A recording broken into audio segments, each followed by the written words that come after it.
One decision, made in isolation and without authorization, came within seconds of triggering a nuclear exchange that would have killed tens of millions of people, an action unknown to the public for decades and never punished. That fact alone exposes the central contradiction of this case. The world believes it survived the Cuban Missile Crisis because of careful leadership and rational control, but the evidence shows survival depended on secrecy, luck, miscommunication, and individuals acting against orders. What went wrong matters more than what went right. This is not a story of diplomacy working smoothly. It is an investigation into how multiple systems failed simultaneously, how information was hidden or delayed, and how the outcome most people credit to strategy was actually balanced on human error.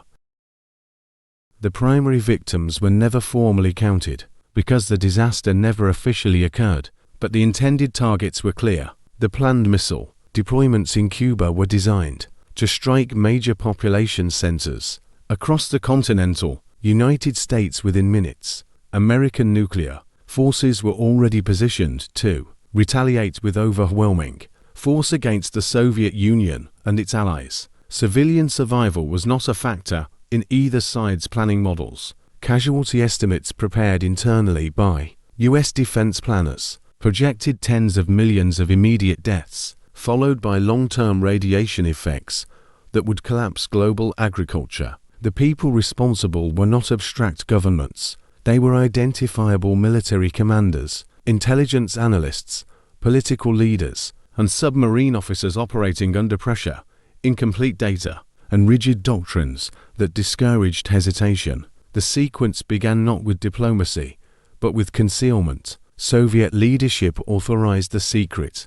deployment of medium and intermediate range nuclear missiles to Cuba under Operation unauthorized. The operation relied on deception at every stage. Troops were told they were going to the Arctic, missiles were shipped under agricultural covers, and Cuban allies were excluded from full knowledge of the nuclear payloads on their soil. The Soviet objective was deterrence offsetting. U.S. missiles already stationed in Turkey and Italy, but the method chosen maximized the risk of miscalculation.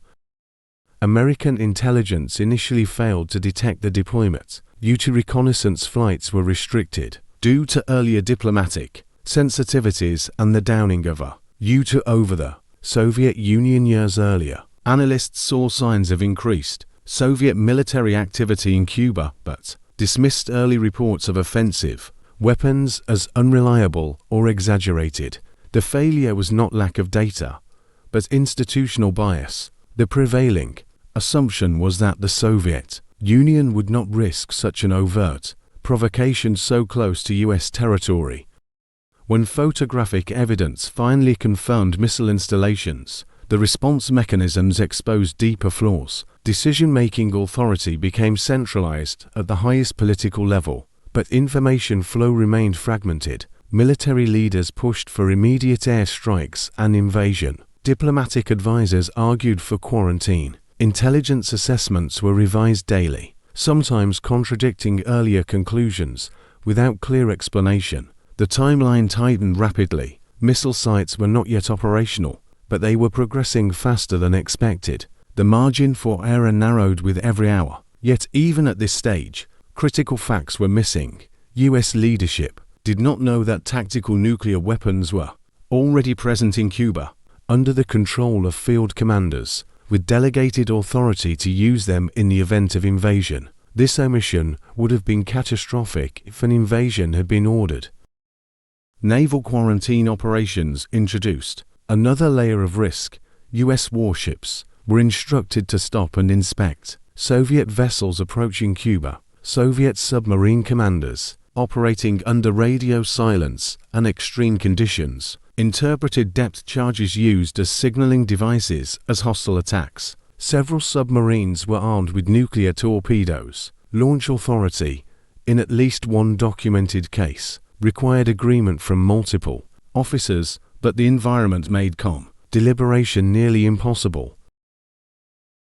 One submarine, later identified as B-59, was cut off from communication low on battery power, and surrounded by US destroyers. The captain believed war might already have begun. 2 of the 3 officers required to authorize a nuclear torpedo launch agreed. The 3rd officer, Vasily Arkhipov, refused. His decision prevented a nuclear detonation that would almost certainly have triggered full-scale retaliation. At the time, no one outside the submarine knew how close the launch had come. This incident was not reported accurately through official channels. It did not factor into real-time decision-making by either government. It only entered public knowledge decades later through declassified documents and survivor testimony. The absence of this information from contemporary assessments reveals a critical investigative failure. Leaders believed they were managing escalation when, in reality, they were blind to it. Back-channel communications further complicate the narrative. While public statements escalated, private messages moved through unofficial intermediaries. One Soviet message proposed removing missiles from Cuba in exchange for a US non-invasion pledge. A second message added the removal of US missiles from Turkey. The inconsistency created confusion. US officials debated which message reflected actual Soviet intent. The final agreement accepted publicly addressed only Cuba. The removal of US missiles from Turkey was kept secret. This secrecy avoided domestic political backlash but distorted historical accountability. The public was left with an incomplete version of events, reinforcing the myth of unilateral concession by one side, rather than reciprocal compromise. Investigative review of military readiness during the crisis reveals additional dangers.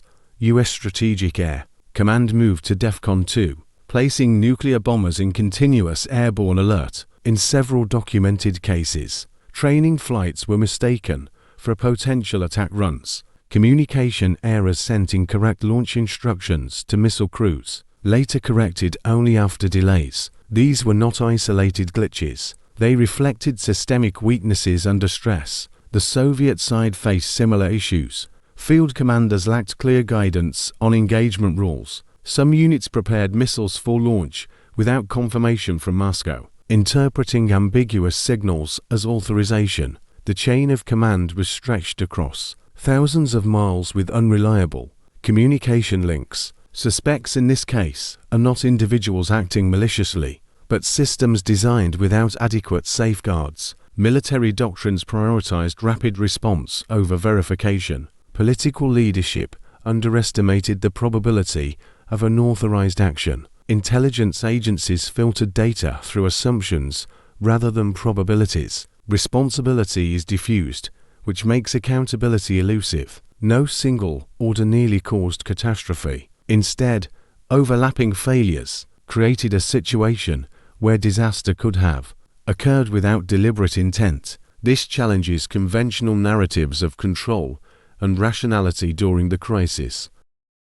Public reaction at the time was shaped by limited information. Governments projected confidence and restraint. Media outlets repeated official statements. The full extent of the danger was classified. Civil defense preparations were minimal compared to the actual threat level. Citizens were reassured even as launch protocols moved closer to execution. The long-term consequences were contradictory. On one hand, the crisis led to arms control measures, including the establishment of direct communication lines between superpowers and later test ban treaties. On the other hand, it reinforced reliance on nuclear deterrence, expanding arsenals under the assumption that near-miss experiences validated the system rather than exposed its flaws.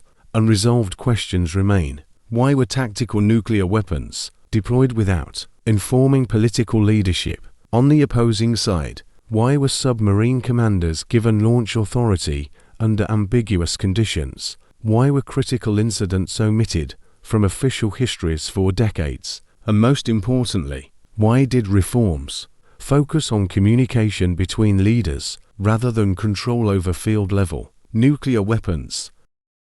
The evidence suggests that survival was accidental. Decisions that prevented catastrophe were often improvisational. made by individuals acting outside rigid protocols. The systems designed to manage nuclear war did not prevent escalation. They merely failed to trigger it this time. The Cuban Missile Crisis is remembered as a victory for diplomacy. The documented record shows something far less reassuring: a near failure of global control mechanisms, concealed by secrecy and simplified by hindsight. The danger was not resolved, it was deferred. The uncomfortable truth is that the world did not step back from the edge because the system worked. It stepped back because enough people hesitated, misinterpreted orders, or refused to act at precisely the right moments. That is not a safeguard. It is a gamble, and the conditions that made that gamble possible were never fully eliminated.